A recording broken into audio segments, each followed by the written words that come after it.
안녕하세요.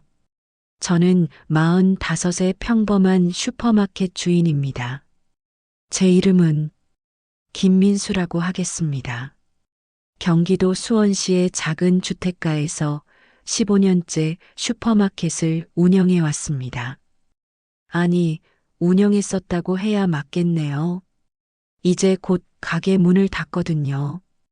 오늘 이 영상을 찍는 이유는 제가 겪은 일을 꼭 나누고 싶어서입니다. 제 인생에서 가장 힘들었던 순간이자 동시에 가장 따뜻했던 순간이었거든요. 이야기를 시작하기 전에 먼저 말씀드리고 싶은 게 있습니다. 제 아내 정희가 유방암 말기 판정을 받은 지 벌써 8개월이 지났습니다. 처음 그 말을 들었을 때가 생생합니다. 작년 3월이었어요. 아내가 여보, 가슴에 뭔가 만져져요라고 했을 때 저는 대수롭지 않게 나이 들면 그럴 수도 있지라고 했습니다. 지금 생각하면 그때 바로 병원에 갔어야 했는데 제가 너무 무심했습니다. 2달 후에야 병원에 갔고 검사 결과가 나오기까지 일주일이 걸렸습니다. 그 일주일이 정말 길었어요. 가게 일을 하면서도 머릿속은 온통 아내 생각뿐이었습니다. 혹시나 하는 마음으로 매일 기도했습니다. 하지만 신은 제 기도를 들어주지 않으셨습니다. 유방암 3기입니다. 이미 림프절로 전이가 된 상태고요. 의사 선생님의 말이 귀에 들어오지 않았습니다. 옆에 앉아있던 아내의 손이 차갑게 식어가는 게 느껴졌어요. 저희 부부는 그날 병원에서 한참을 그냥 앉아 있었습니다. 아무 말도 하지 못한 채로요.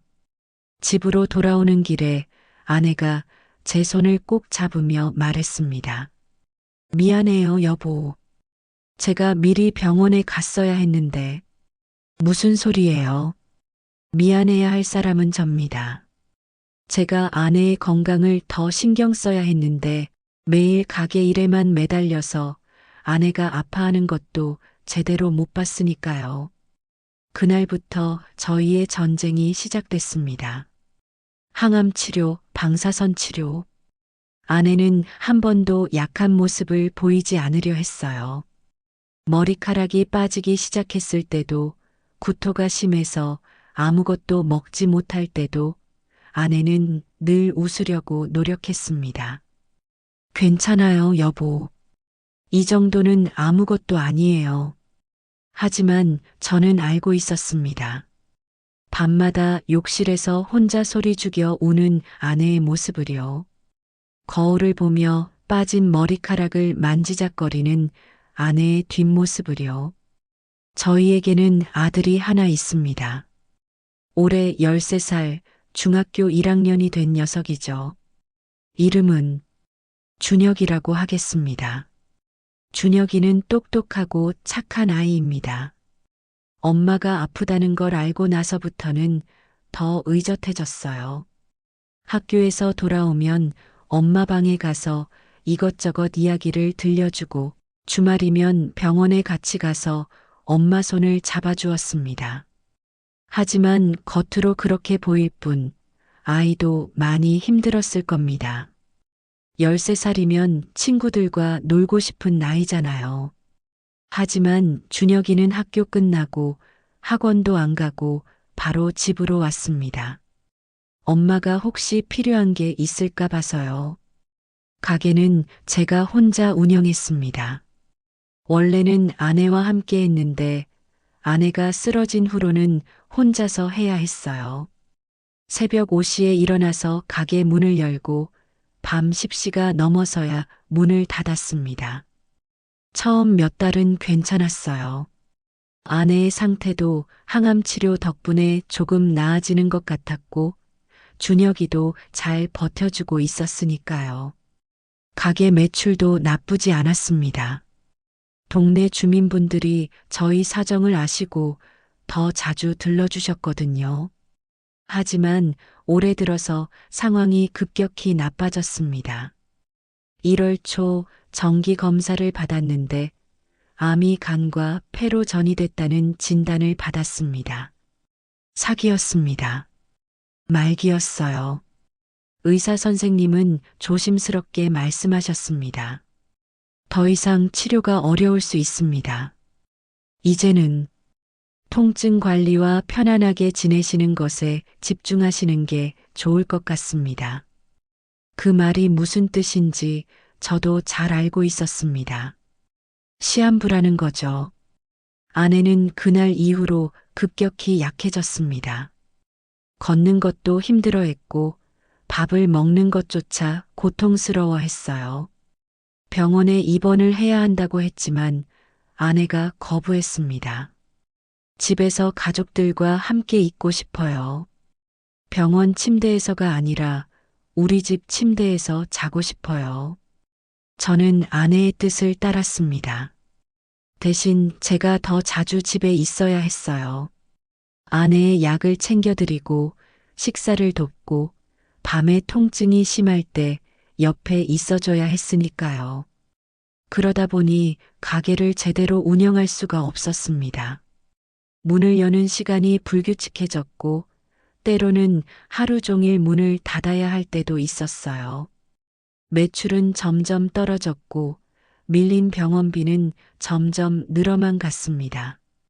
3월 어느 날 저는 결심했습니다. 가게를 정리하기로요. 처음에는 정말 힘든 결정이었어요.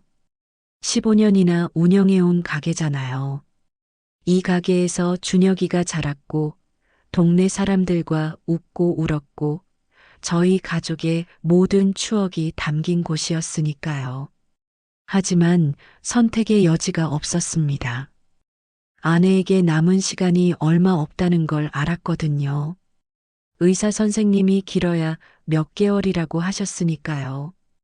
그 짧은 시간 저는 가게가 아니라 아내 곁에 있고 싶었습니다.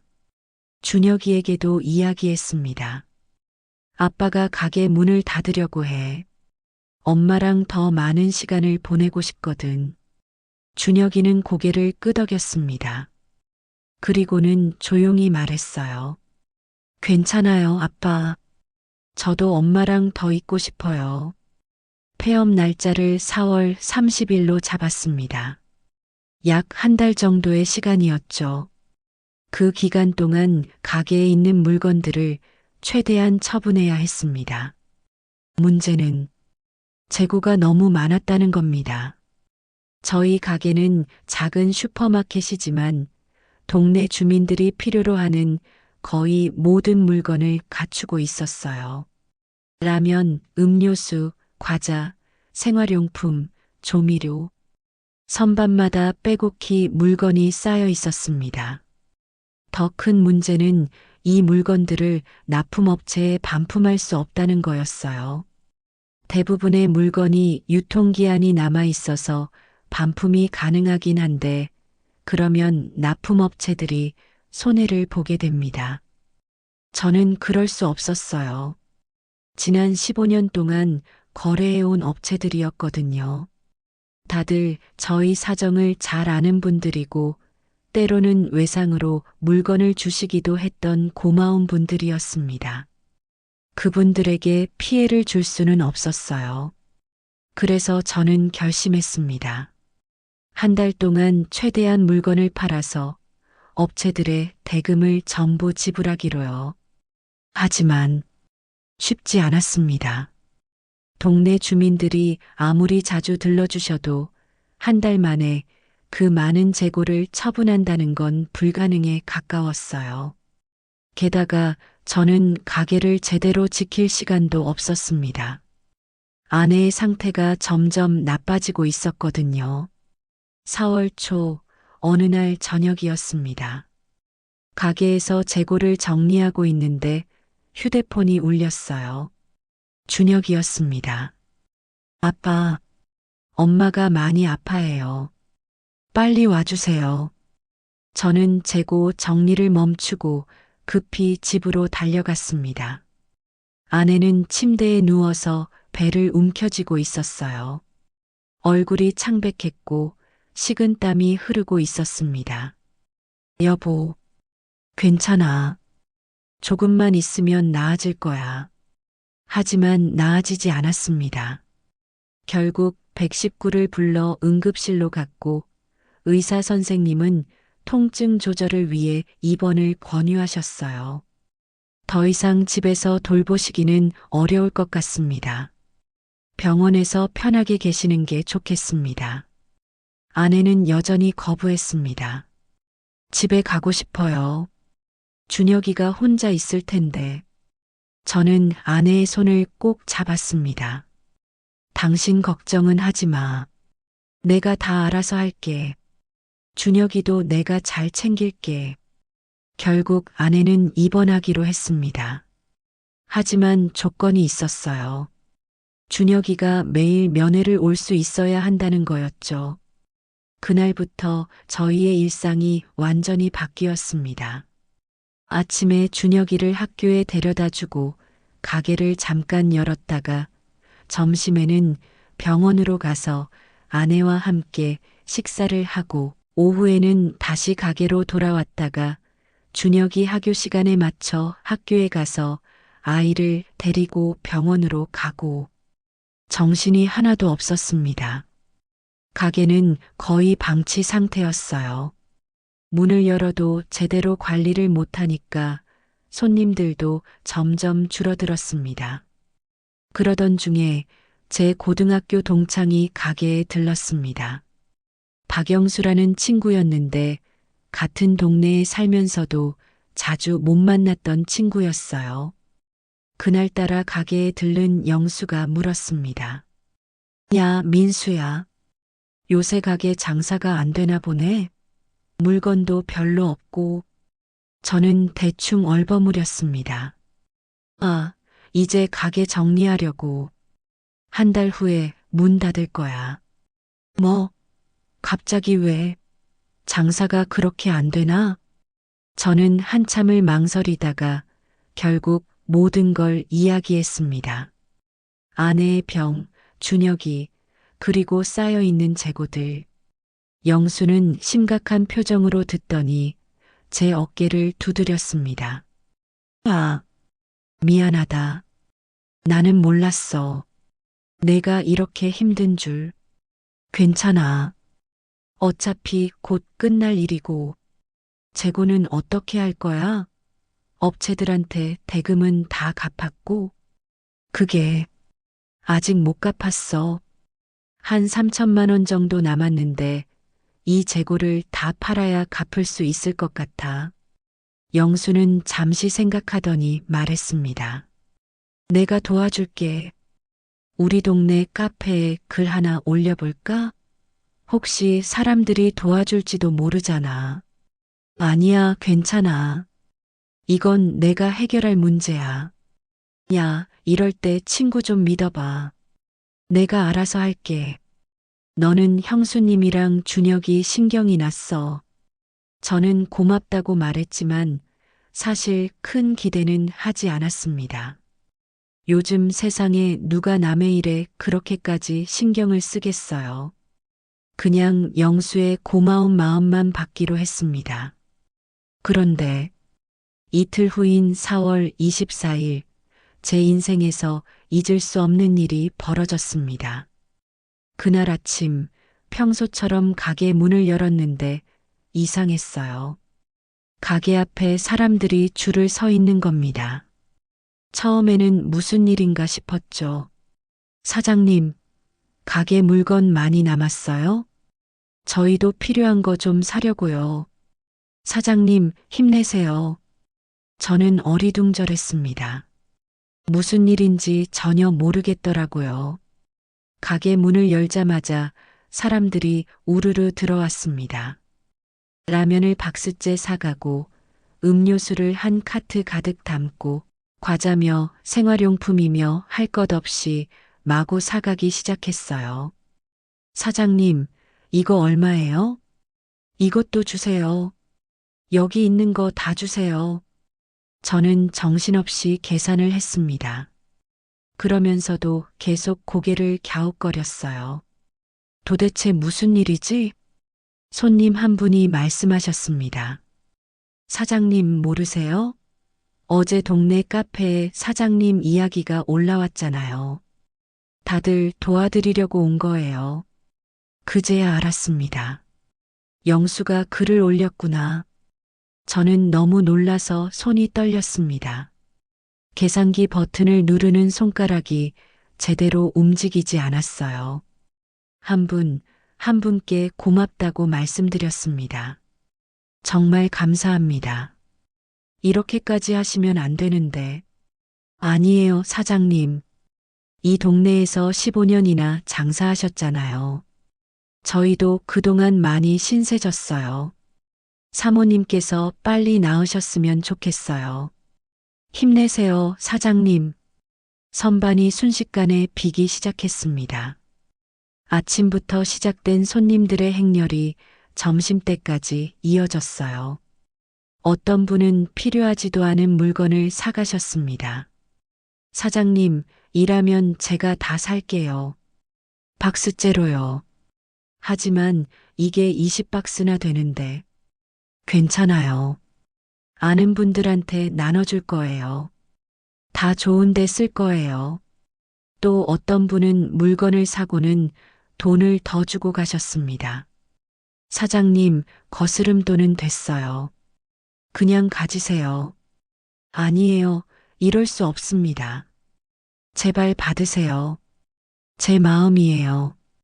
저는 그만 울음이 터지고 말았습니다. 계산대 앞에 서서 손님들 앞에서 61 살먹은 남자가 엉엉 울었습니다. 죄송합니다. 정말 감사합니다. 어떻게 보답해야 할지. 손님들도 같이 우셨어요. 어떤 분은 제 등을 두드려 주시고 어떤 분은 그냥 조용히 서서 지켜봐 주셨습니다. 그날 하루 매출이 평소의 10배가 넘었습니다. 지금까지 본 적 없는 금액이었어요. 하지만 더 놀라운 건 그 다음부터였습니다. 카페에 올라온 글이 퍼지면서 다른 동네 사람들까지 찾아오기 시작했어요. 심지어 다른 시에서 오신 분들도 있었습니다. 사장님, 저는 멀리서 왔는데요. 글 보고 도와드리고 싶어서요. 하지만 먼 길을 오시면서까지. 아니에요. 이런 따뜻한 일에 동참하고 싶어서요. 이틀 사흘이 지나면서 가게는 점점 텅텅 비어갔습니다. 선반에 가득했던 물건들이 하나둘 사라지고 창고에 쌓여있던 박스들이 비워졌어요. 영수는 매일 가게에 와서 저를 도와주었습니다. 손님이 많아서 제 혼자서는 감당이 안 됐거든요. 야, 민수야. 맞지? 세상이 아직 살만하지? 그러게. 나는 정말 몰랐어.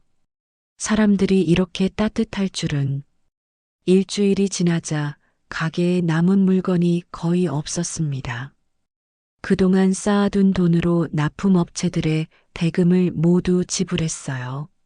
업체 사장님들도 저희 사정을 아시고는 눈물을 글썽이셨습니다.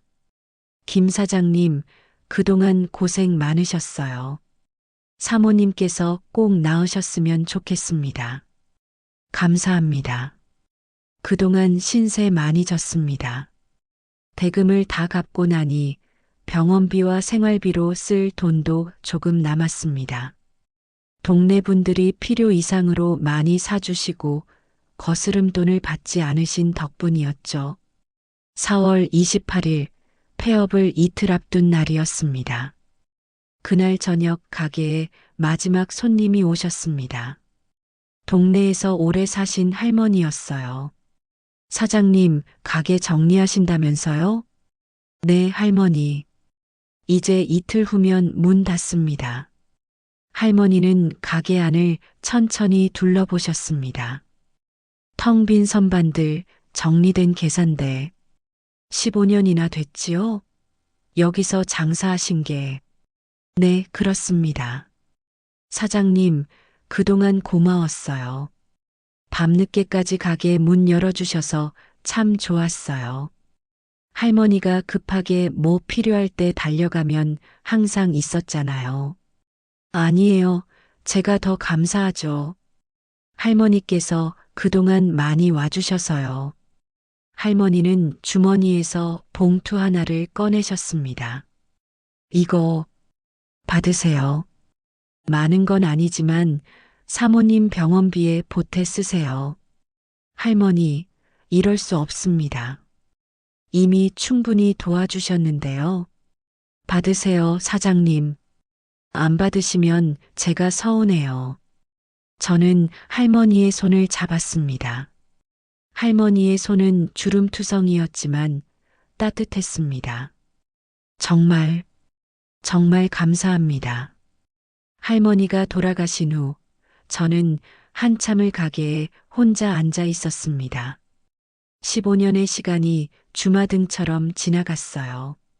가게를 처음 열던 날, 준혁이가 태어나서 유모차에 태워 가게에 데리고 오던 날, 아내와 함께 웃으며 손님들을 맞이하던 날들, 그리고 지난 일주일 동안 경험한 기적 같은 일들, 저는 깨달았습니다.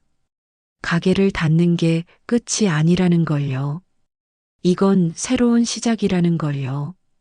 저는 이제 아내 곁으로 갈 수 있습니다.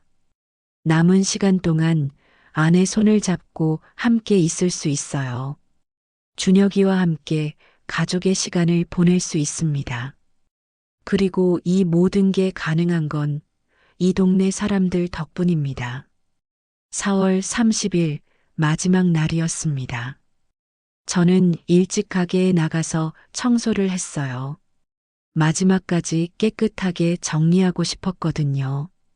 점심쯤 되니까 사람들이 하나둘 모여들기 시작했습니다. 그동안 가게에 와주셨던 분들, 동네 카페에 글을 보고 오셨던 분들, 사장님, 마지막 인사하러 왔어요. 사모님은 좀 어떠세요?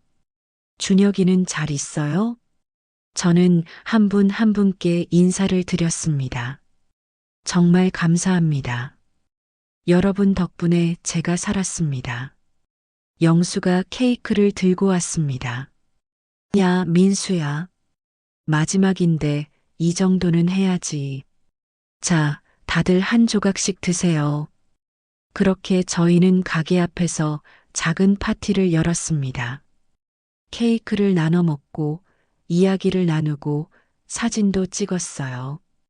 어떤 분이 물으셨습니다. 사장님, 앞으로 계획은 있으세요?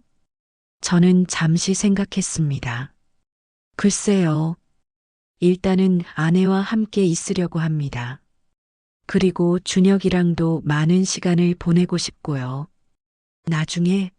나중 일은 나중에 생각하려고요. 좋은 결정이에요, 사장님. 가족이 제일 중요하죠. 오후 6시 정식으로 가게 문을 닫았습니다. 셔터를 내리기 전에 저는 마지막으로 가게 안을 둘러봤어요. 텅 빈 선반들, 깨끗하게 정리된 바닥. 15년의 추억이 담긴 공간이었습니다. 고마웠어, 우리 가게야. 그동안 우리 가족을 먹여 살려줘서. 셔터를 내리는 순간 밖에서 박수 소리가 들렸습니다. 사람들이 모여 있었어요. 박수를 치며 저를 격려해 주었습니다. 사장님, 수고하셨어요. 힘내세요. 언제든지 필요하시면 말씀하세요. 저는 그분들을 향해 깊이 고개를 숙였습니다. 정말, 정말 감사합니다. 평생 잊지 못할 겁니다. 그날 저녁 저는 병원으로 갔습니다. 아내는 침대에 누워서 창밖을 보고 있었어요. 많이 야위었지만 여전히 제게는 세상에서 가장 아름다운 사람이었습니다. 여보, 가게 다 정리했어. 아내가 고개를 돌렸습니다. 고생했어요, 여보. 아니야. 고생한 건 당신이지. 나는 아무것도 아니야. 저는 아내 옆에 앉아서 손을 잡았습니다. 당신 알아? 동네 사람들이 얼마나 따뜻한지. 모두들 우리를 도와주려고 가게에 와서 물건을 사갔어. 필요하지도 않은 걸 사가고 거스름 돈도 안 받아가고. 정말요? 응. 나는 세상이 이렇게 따뜻한 줄 몰랐어. 사람들이 이렇게 좋은 줄 몰랐어. 아내의 눈에 눈물이 고였습니다. 다행이에요. 제가 당신한테 짐만 되는 줄 알았는데. 무슨 소리야? 당신은 절대 짐이 아니야. 당신은 내 인생 전부야. 저희는 한참을 그렇게 손을 잡고 앉아 있었습니다. 준혁이가 학교 끝나고 병원에 왔을 때 저는 아이에게 말했습니다. 준혁아, 이제 아빠가 매일 너랑 같이 있을 수 있어. 학교 데려다 주고 숙제도 같이 하고 주말에는 어디든 가고 싶은데 가자. 준혁이가 웃었습니다. 오랜만에 보는 아이의 밝은 웃음이었어요. 진짜요, 아빠? 그럼 엄마랑 같이 바닷가 갈 수 있어요? 그럼 갈 수 있지. 엄마가 좀 나아지면 우리 셋이서 바닷가 가자. 하지만 저는 알고 있었습니다. 그날이 오지 않을 수도 있다는 걸요. 의사 선생님이 조심스럽게 말씀하셨거든요. 아내에게 남은 시간이 그리 많지 않다고요. 그래서 저는 더욱 소중히 하루하루를 보내기로 했습니다. 아내와 함께하는 매 순간을, 준혁이와 함께하는 매 순간을 절대 허투루 보내지 않기로요. 지금 이 영상을 찍는 건 감사의 마음을 전하고 싶어서입니다. 제 이름은 김민수가 아니고 지역도 수원이 아니지만 이 이야기는 진짜입니다. 실제로 일어난 일이에요. 저는 이 일을 겪으면서 깨달았습니다. 세상은 아직 살만한 곳이라는 걸요. 아무리 힘들고 어려워도 주변에는 따뜻한 사람들이 있다는 걸요. 저 같은 평범한 슈퍼마켓 주인에게 이런 기적 같은 일이 일어날 줄은 꿈에도 몰랐습니다. 하지만 일어났어요. 제 동네 사람들이, 이웃들이, 그리고 이름도 모르는 많은 분들이 저를 도와주셨습니다. 그분들께 이 자리를 빌려 다시 한번 감사하다고 말씀드리고 싶습니다. 여러분 덕분에 제가 아내 곁에 있을 수 있게 됐습니다. 여러분 덕분에 준혁이에게 아빠 노릇을 제대로 할 수 있게 됐어요. 아내에게 남은 시간이 얼마나 될지 모르겠습니다. 의사 선생님은 몇 주에서 몇 달이라고 하셨어요. 하지만 그게 얼마가 됐든 저는 그 시간 동안 아내를 사랑하고 아내 곁을 지킬 겁니다. 그리고 나중에 훗날 준혁이가 자라서 어른이 됐을 때 이 이야기를 해주려고 합니다. 준혁아, 아빠가 가장 힘들었을 때 사람들이 도와줬어. 세상에는 좋은 사람들이 많아. 그러니까 너도 어려운 사람이 있으면 도와주면서 살아라. 저는 이제 가게 주인이 아니라 아내의 남편이자 준혁이의 아버지로 살아갈 겁니다. 그게 제 마지막 임무예요. 이 영상을 보시는 모든 분들께 부탁하고 싶은 게 있습니다. 주변에 힘든 사람이 있으면 작은 관심이라도 보여주세요. 큰 도움이 아니어도 괜찮습니다. 그냥 괜찮으세요? 라고 물어봐 주는 것만으로도 큰 힘이 됩니다. 저는 그걸 경험했거든요. 사람들의 작은 관심이 모여서 제 인생의 기적이 됐어요. 그리고 혹시 지금 힘든 상황에 계신 분이 있다면 포기하지 마세요. 세상은 생각보다 따뜻합니다. 도움의 손길은 예상치 못한 곳에서 나타나기도 해요. 저는 61세의 평범한 슈퍼마켓 주인이었습니다. 아무것도 특별할 게 없는 사람이었어요. 하지만 그런 저에게도 기적이 찾아왔습니다. 여러분에게도 그런 기적이 찾아오길 바랍니다. 긴 이야기 들어주셔서 감사합니다. 제 아내 정희, 그리고 아들 준혁이를 위해서, 그리고 저를 도와주신 모든 분들을 위해서 기도해 주시면 감사하겠습니다. 여러분 모두 건강하시고 행복하세요. 감사합니다.